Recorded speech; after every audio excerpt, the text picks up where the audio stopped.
I'm Todd Kolb with About.com. We're going to talk about reading greens. When it comes time to reading greens, there's three key things I want you to be aware of. The first thing you want to do is you want to look at the green as a whole. Most greens will have a general shape to them. Now, some greens are going to have a lot more movement than others, and some are going to be more relatively flat.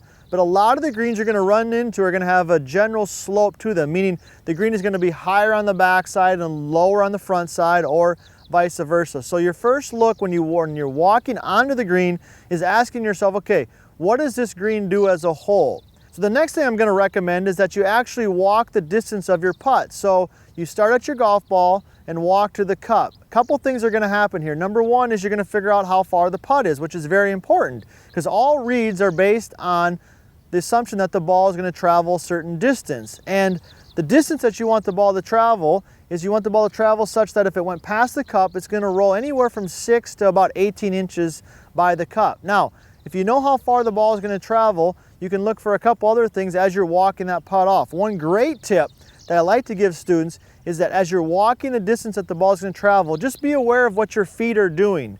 Your feet are a great resource for figuring out if the putt is uphill, downhill, or side hill. So as you're walking the distance to figure out how far the ball needs to go, be aware of what your feet are doing. If you feel like you want to walk to the left or to the right, you know that the putt is probably going to break that direction. You'll also get a sense of if you're walking uphill or downhill, which will tell you, of course, if the putt is going to be faster or slower. So the first thing we've done is we've looked at the green as a whole.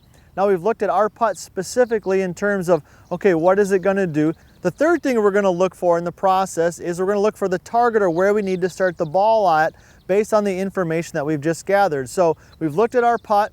We know how far it is. We have a general idea of the slope, so we're going to pick out a target to the right or to the left of the cup if it's going to break, or right at the cup if it's a straight putt, and we're going to go ahead and aim the putter. So when it comes to reading putts, there's a lot of different things that you can do, but the three key components are, number one, look at the green as a whole. Is there a general shape to the green that will give you an idea of where all balls will flow? Number two, look at your putt specifically. How long is it? Okay, how far does the ball need to travel? And as you're walking that out, be aware of where your feet are and what they want to do. Do they want to go left, right, uphill, or downhill? And third and finally, take that information, do a calculation, make a good guess in terms of where do I need to start that golf ball so that all that works out together and hopefully that ball finishes in the cup.